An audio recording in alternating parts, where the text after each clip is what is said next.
Hello guys, so today we'll talk about, something, the decline of gaming. Okay.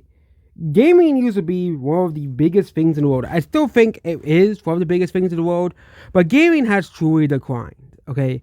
Over the past couple of years, gaming has declined, and GTA 6 is kind of like the last shot for gaming outside of the Nintendo community to do well.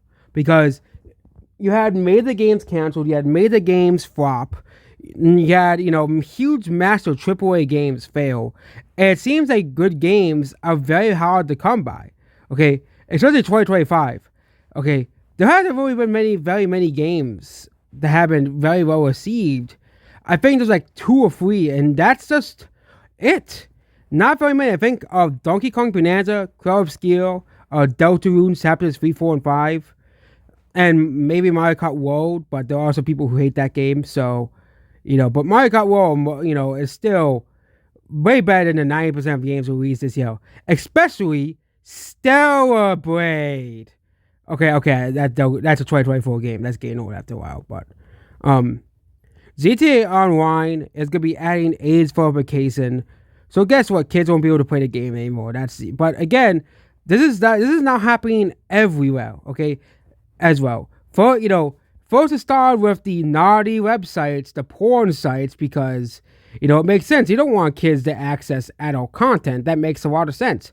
But they're just saying, hey, now it's everything. Music, YouTube, your games. And of course, guess what? Soviet Britain is the first to know. Yep, Britain is the first to know. The ones who really ruined the internet as well. Okay, I wonder what's the difference between Britain now and North Korea. Both have surveillance states. Both jail people for speaking out against the government. Yeah, the UK is basically no different than North Korea. In 2 years, they're going to be having military parades across them, and then in 10 years, they'll be constantly fighting France with nukes, even though both Britain and France have nukes as well. But yeah. It seems that, unfortunately, and I think no matter how much we bark about this, they're not gonna get rid of this age verification thing.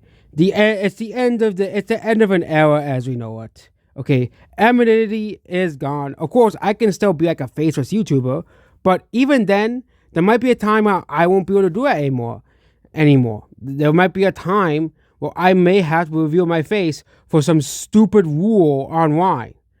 And it just really sucks. Honestly, I like being a faceless YouTuber. I don't want to show my face, because guess what? I just don't want to show my face. It's just that simple. Not everybody is comfortable showing their face. I'm not saying I'm ugly or anything, but there are tons and tons and tons of faceless channels on YouTube that don't show their face in the videos. Okay, I don't want that to be a rule, because I want to stay an anonymous person. I want my privacy. Okay, I don't want my life to seep into this channel. That's simple, as well. Goodbye.